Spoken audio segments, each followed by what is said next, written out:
Hello everyone and welcome to Pandala Hills. I am here soaking in the last few days of warm sunlight at the end of the winter wearing my favorite Alfa Romeo t-shirt. Why Alfa Romeo you say? Alfa Romeo is a brand that's associated for building old school supercars that are less technologically laden and modern than your Nokia mobile phones. They are pretty sturdy and do the job rather well. And they're also good to use on the twisties. Alfa Romeo has had quite a lot of fan following, but less takers. There is a car in this country which has a very similar story. It is old school, it's still going strong, and it has a big fan following. So much so that for the last 10 years, the brand has not brought a proper facelift.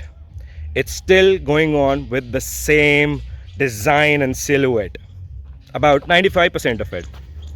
This is the Volkswagen Vento. While this one has a new heart under the bonnet, this still looks pretty similar to the car that was there 10 years ago. This platform is the PQ25 that was brought into India as an extension to the Mark IV Volkswagen Polo. This one, however, has now got a 1-liter TSI engine that produces 110 horsepower and a similar torque figure like the 1.2 TSI.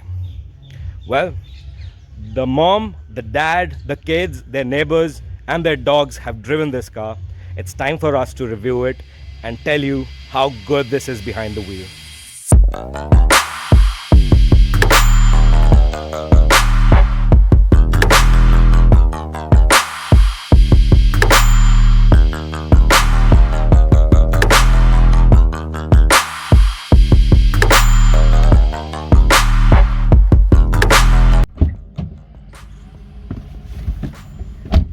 So the interior of the Volkswagen Vento hasn't changed one bit in the way it has been laid out.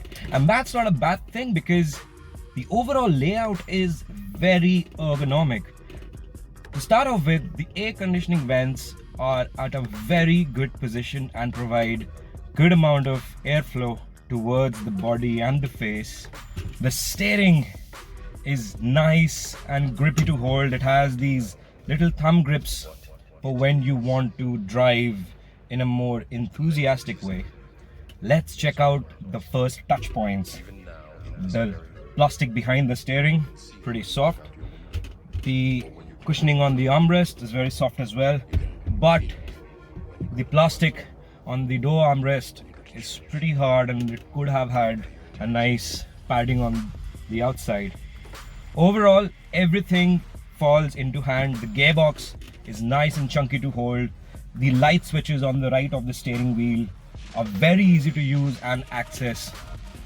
Everything feels high quality and good to use. It's just one of the best cars to live with. Absolute ease.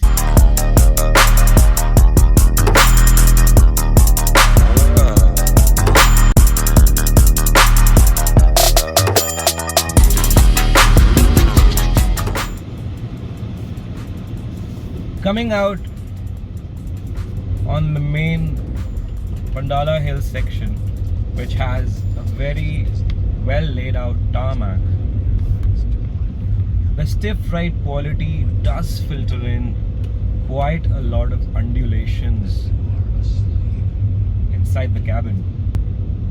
That doesn't mean that the car is not comfortable. It is very comfortable indeed. The seats are nice and cushy. You do have nice bolsterings on the side of your seat backs. The under thigh support is good, nothing to write home about. Now at slow speeds, that bump was pretty well taken care of. But if you take the same bump at approx 20 kilometers an hour, yes, the suspension does bottom out. The engine noise insulation is so well done that even at 2000 RPM, you don't really hear the engine out loud. Although this is a 1-liter 3-cylinder unit, And in cars of its competition, it does seem to be very audible. In the Vento, it still is quite well insulated. It does feel like a 1.6 liter. The refinement is great. What I really like about the Vento even today is the creaminess in the way it rides and handles. Remember, this car is about 10 years old. The technology under the skin is new, but the chassis is so much exploitable. So much so that Volkswagen ended up having a race series behind this car, the Vento R Cup. But at sane speeds, this car really truly rewards you. Like I'm driving at 50 to 60 kilometers an hour, and the ride quality feels very compliant.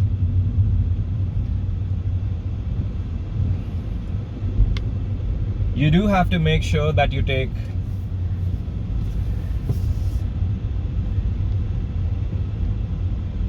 these U-turns with a wide space, but the turning radius is great too.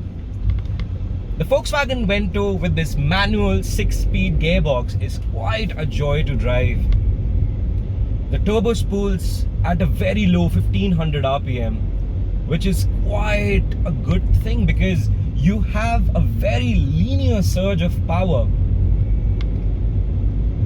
when you're driving in a much more relaxed manner. At slow city speeds, the Volkswagen Vento even today has a very matured ride quality and handling characteristic. The weight of the entire shell is somewhere around 11.5 kilos.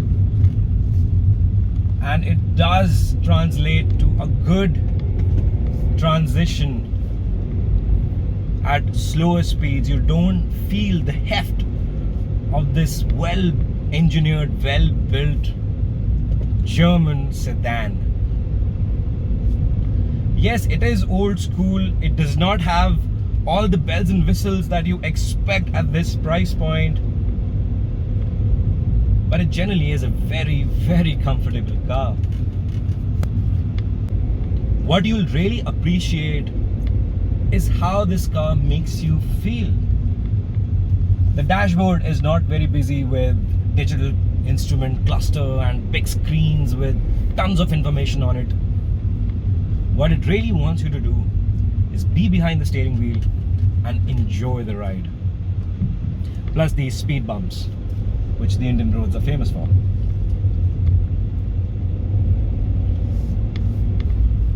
Really, truly a remarkable car to enjoy a nice weekend drive at the hills.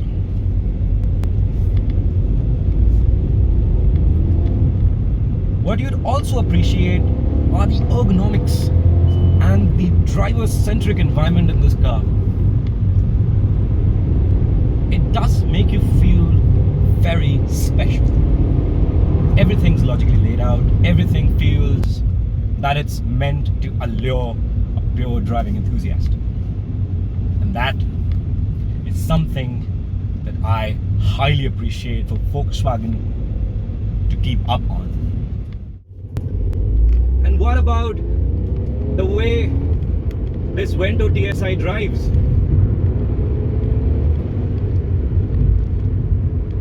It does have a great driving dynamic.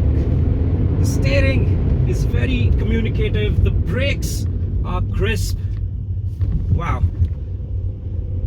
The turbo has its boost from 1500 RPM, which is quite great, and has its torque band up till the higher revs. The engine with that 3-cylinder sounds like a half 6-cylinder motor. upon exit, it does reward you with quite a lot of shove. Wow. Great braking capacity in this new car. Wow. It's quite a remarkable chassis, and with this smaller engine and with less weight up front, it does urge you to exploit the chassis even more.